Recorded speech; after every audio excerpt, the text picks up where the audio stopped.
Hello, and welcome back to Smart Consulting Sourcing, the podcast where we decode the art and science of buying consulting services strategically, efficiently, and with confidence. I'm Hélène Laffitte, your host and the founder of Consulting Quest. If you're new here, welcome. And if you're a returning listener, it's great to have you back. Let's dive right into something that's on every strategy leader's mind these days. You've got a bold transformation agenda. You've got a clear roadmap. But what you don't have?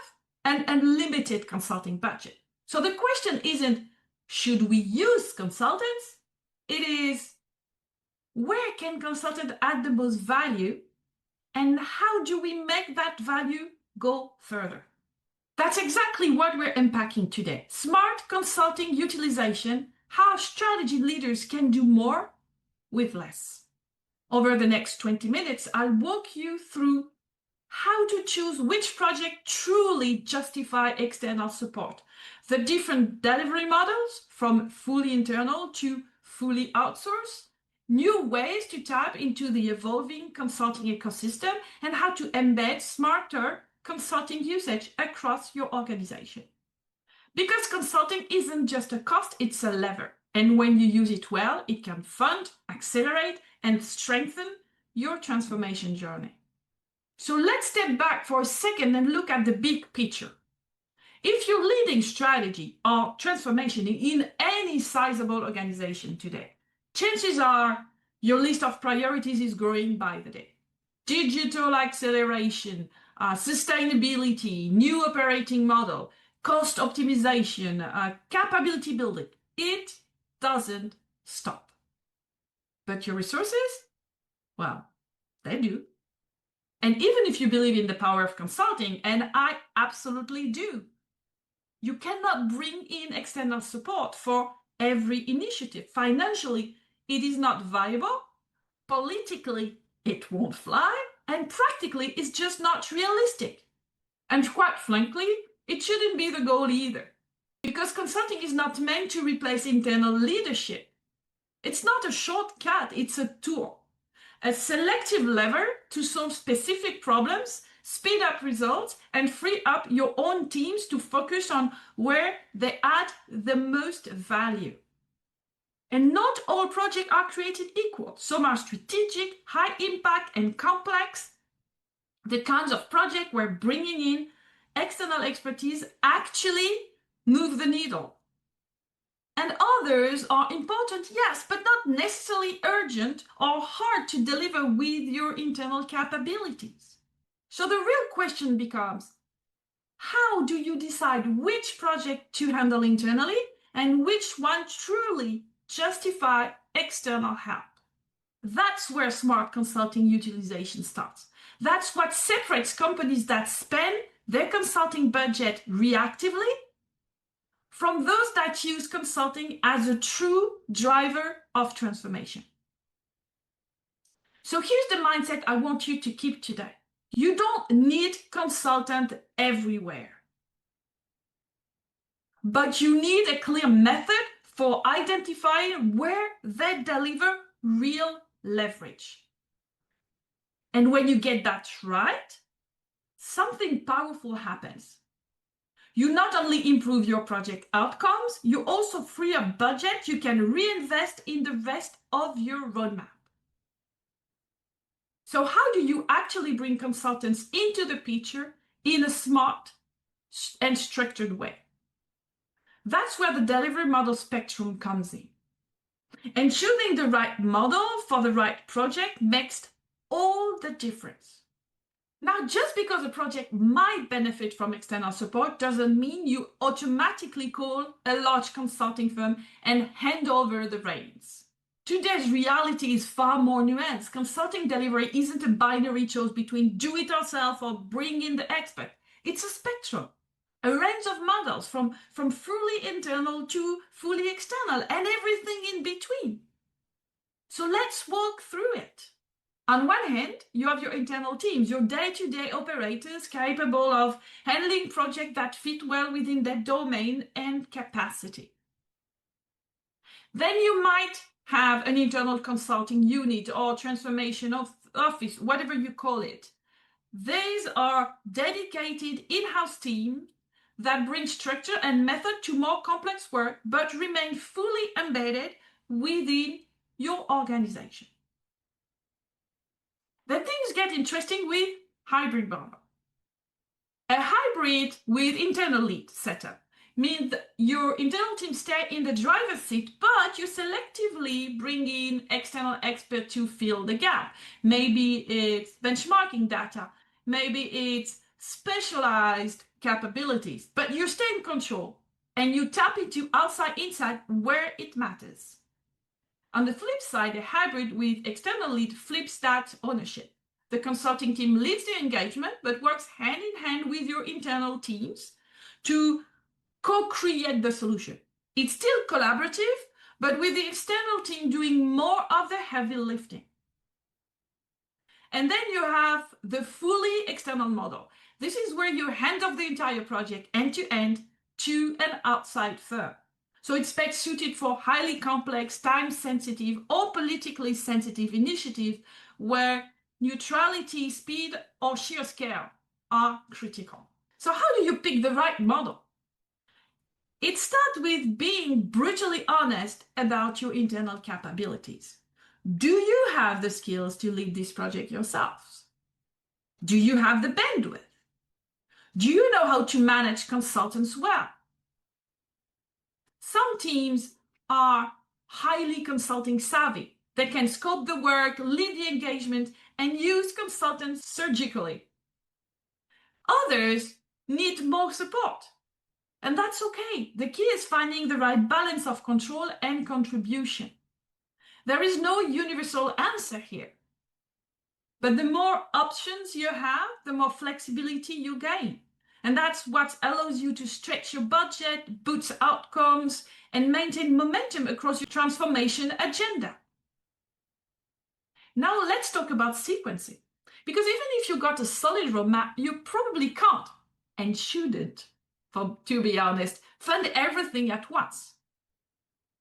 Every transformation roadmap sounds great on paper. Digital upgrades, operating model redesign, supply chain fixes, sustainability, they are all important, but unless you've got a bottomless budget, you will need to prioritize. And that's where many organizations get tripped up. They go all in on the most strategic initiative first. And the problem? Those tend to be long-term, complex, and incredibly resource hungry. And by the time you realize you're out of budget, you haven't delivered much visible impact.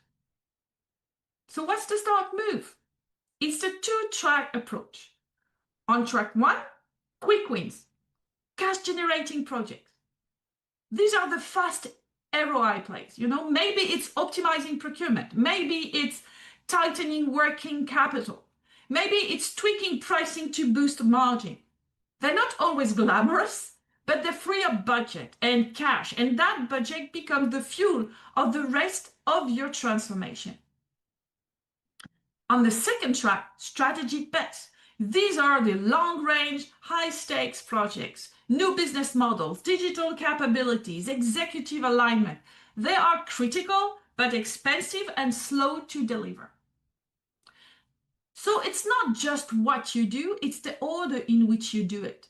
Start with quick wins, capture value, reinvest, accelerate the rest. That's how you create a transformation flywheel. And let's not forget, this gives you hard results you can take back to your stakeholders. You can say, here's what we delivered, and here's how we're funding what comes next. When you sequence right, consulting becomes more than a cost. It becomes a strategic financing tool. Now let's shift gears and look at the sourcing side of the equation, because the consulting delivery toolbox has changed. And most companies aren't using the full set of options available to them. The old playbook, pretty straightforward. You hire a big name firm, they come in for a few months, deliver a project, and you cut a large check. Predictable, sure, also expensive and inflexible. But the market has changed. And today we have far more control and flexibility and choice than ever before. Let's talk about what I call the expanded delivery ecosystem.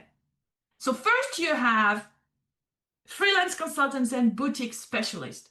There's been a quite revolution happening. More and more former consultants, top-tier talent with serious and solid expertise are working independently or in small boutique teams. They're nimble, they're affordable, and they're highly specialized. That means that they are perfect when you know exactly what you need. A market analysis, an international expansion playbook, a due diligence, and so on. Next, expert networks and talent marketplace. So if you need a niche expert, someone who knows e-commerce logistics in Southeast Asia, or a former pharma exec who's launched oncology project in Europe, platforms like GLG or GuidePoint can match you to exactly that person, often within 24 to 48 hours. Now, they aren't full consulting teams, but they are a powerful way to inject sharp, targeted insight right where your teams need it most. And speaking of targeted help, let's talk about direct data access and research as a service. Why pay a consulting firm to do research you could get directly? You have market research company or platforms like Statista or CB Insights that can offer reliable market intelligence, often at a fraction of the cost. Some even offer an on-demand benchmarking, competitive tracking, or trend analysis tailored to your sector. But with all these choices, the risk is decision fatigue, or worse, misalignment. That's why I always recommend building a consulting buyer's handbook. So it's a simple internal guide that helps teams understand their sourcing options and match use cases to delivery models, access a curated panel of providers, and use smart templates and checklists to make informed decisions. This kind of enablement reduces cost, controls tail spend, and empowers teams to move fast without compromising quality. Because let's be honest, procurement shouldn't be managing every small engagement. But they can and should set up the system, provide structure, and support smart sourcing across the board. The goal isn't centralization. The goal is creating a flexible, scalable model where teams can act autonomously, but strategically. Now let's make all of this operational, because strategy is great, but only if it shows up in how people actually work. Start by baking consulting into your strategic planning and budgeting cycle. It shouldn't be an afterthought. When teams define their annual priorities, ask them upfront. Do you need external support? For what exactly? Can this be done with lighter, targeted help? Asking those questions early prevents panic buys later and keeps your sourcing aligned with your strategic intent. You can even use simple scoring models like high complexity, low internal capability, strong ROI. Yeah, that's your sweet spot for external consulting.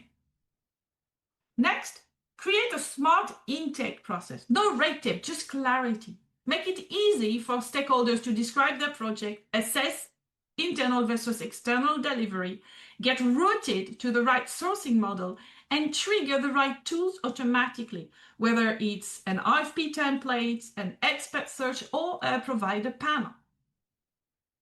And for smaller projects, under 50 kilo euros, for instance, fast-track workflows can keep things lean as long as they stick to approved partners or follow your internal playbook. Now, track what's happening. Build dashboards. Who's buying what? From whom? Are providers delivering value? Are project outcomes aligned to goals?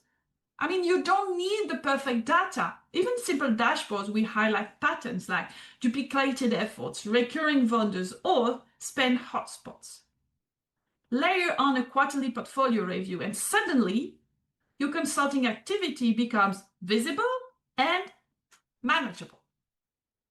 And when it comes to governance, keep it enabling, not controlling. This isn't about policing spend. It's about creating guardrails that reduce risk and increase learning. Clear threshold, pre-approved partners, light touch approval, a shared knowledge base. These aren't bureaucratic, they're empowering. And finally, evolve. Start small, get feedback, iterate. Some teams will need hand-holding, others will hit the ground running. Adjust as you go. Smart consulting utilization isn't static. It evolves with your strategy, your people, and the market. Now let's recap. We've talked about why you can't and shouldn't use consultants everywhere. We've looked at how to choose the right delivery model based on your own capabilities. We discussed how to sequence projects to generate ROI early and found long-term priorities. We explored new sourcing options beyond traditional consulting firms, and we walked through how to embed all of this into systems that drive better outcomes every day. Here's the core idea I want to leave you with. Consulting is not a cost to minimize. It's a lever to optimize. Use it smartly on the right project, with the right model, at the right time, and it becomes a true engine for transformation. But that only happens when you are intentional. Educate your teams, build enabling structures, curate the right partners, track what's working, and keep improving. Because when smart consulting utilization becomes business as usual, your organization isn't just saving money. You're doing more with less and doing it better. And yes, if you're thinking, this sounds like a lot to build, you're absolutely right. But you don't have to build it alone. At Consulting Quest, we help companies like yours design and implement smart consulting sourcing strategies that unlock value at scale. Want to see how it could work for you? Book a free consultation, and we'll walk you through where you are, where you want to go, and what steps will move the needle. You can also grab our free resources, models, checklists, and tips to get started over at consultingquest.com. Thank you for joining me on Smart Consulting Sourcing. I'm Hélène Laffitte, and until next time, stay strategic, stay smart, and see you soon. Au revoir. Thank you for tuning in to Smart Consulting Sourcing, your ultimate guide to mastering the art of utilizing, buying, and managing consulting. If you like this episode, don't forget to subscribe or leave a review. And if you need more, just connect with us for a free consultation. Let's continue the Smart Consulting Sourcing game together. And before you go, happy sourcing.